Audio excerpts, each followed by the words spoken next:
when you're on the road, eventually you're going to have a place to relax, be entertained, and eat. Supper clubs evolved from this. Ironically, the first supper club happened, I believe I forget the year, it was done by a Wisconsin guy, but out in California. But eventually, supper clubs evolved into an upper Midwest phenomenon. Basically, they were a place where you could go out, meet some friends, have great food, possibly entertained, a couple hours, be satiated, and off you go home, not wait and go back. Understand, untold bazillions of regional breweries serve beer that were drank in supper clubs. And as I was growing up, my parents took me to many, many supper clubs, and I loved them. And I've been researching this kind of thing, all right? And realized that as I was being dragged around these supper clubs, Wisconsin had dozens. In the 50s, it was down to 2 dozen by the mid-60s of regional breweries. Understand, in the early 1980s, gang, our country was down to 61 companies that owned 81 buildings that made beer. We were a beer desert. Premium beer and light beer. Get down. What has happened since then? Today, we have 1,500 breweries in this country. Do you know in Wisconsin, we have 66 breweries. And there are, I bet you, between 1,200 and 1,500 very, very unique beers brewed in the state of Wisconsin today.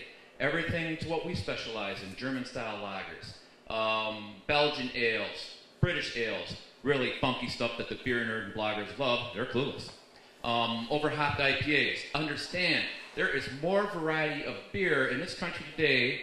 We've gone from the beer desert to most plethoric, if that's the word, beer nation on the planet.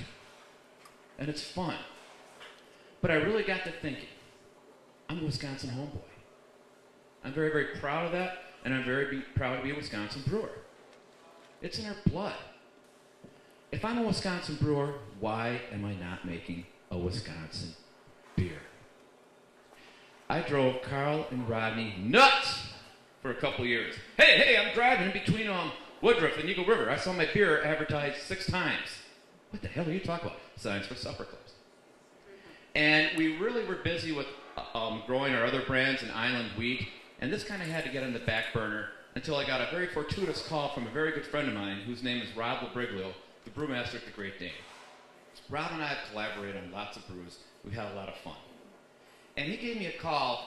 He's involved with a wonderful charity called Playgrounds Without Boundaries. And that's where playgrounds are built with kids who have serious physical disabilities, wheelchair, etc. in mind, that instead of sitting on the sidelines, these playgrounds are built where they can go access the equipment and hang out and have fun with all the so-called normal kids, the kids that aren't challenged. It's a wonderful thing. And he was going to have a big charity dinner to raise money for this. And he called me up and said, hey, let's make a beer for it. I said, what are you thinking about? He goes, well, I don't want to make anything really intense and funky. Something a little milder. I said, Robbie, I got a concept. And I explained Supper Club to him. He goes, dude, I love it. Come make that beer. And we did. And they had a very successful dinner, raised a whole lot of money. The food that was served also was Supper Club themed. That beer, and they call it Kirby Supper Club, which kind of bugged me, but hey, what can you say? It became the second fastest selling beer that Great Dane has ever had. That's a very successful business. And of course that got our attention. And so we decided we'd make it here.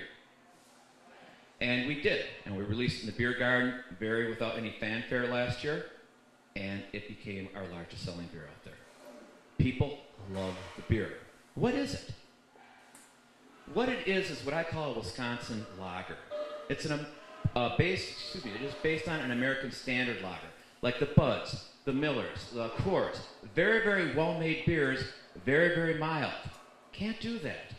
Again, I'm thinking back to the mid-60s when we had a couple dozen breweries, but instead of making 1,200 different types of beers like we do today, they were all making their variations of this American standard lager.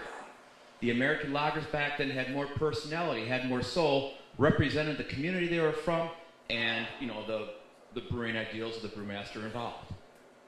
And I really thought it was critical that we would do this.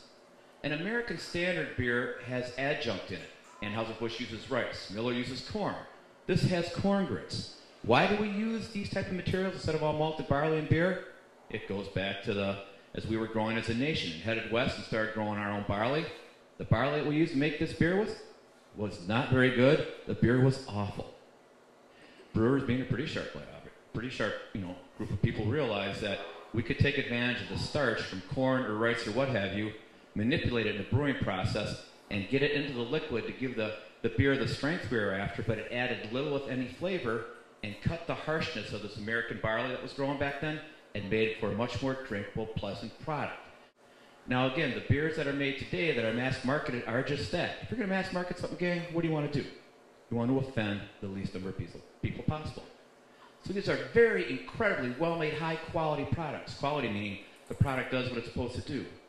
They're just lacking in personality to me. So what we want to do with Supper Club was use all the techniques that are used to make an American standard lager, but give it a little more regional soul. I did not do any research into formulas for this. I don't have to. I got Wisconsin brewing in my blood, okay? I instinctively realized that, you know what? It is easy enough to take this very pleasant, mild beer of today and give it a little more character and yet have those great, wonderful characteristics that this beer should exhibit, and it does. The most important thing I believe a beer can do is say, oh, don't put me down. You want another swallow. And this does it. Oh, Lord, it does it, It's very, very drinkable, very pleasant, and we're very proud of it. And as we've got into this, understand this beer is a concept. It's a philosophy that the beer is just part of it. A Wisconsin state of mind. Think about it. You're going out for the evening, go to the supper club, hang out with your friends, got the nice relish tray in front of you, got a good fish fry on Friday night, which is a religion in our state, you know what I mean? Et cetera, et cetera. Not bad. We've had a lot of people who don't really understand marketing saying, oh my God, you can't put bad on a label. Bullshit.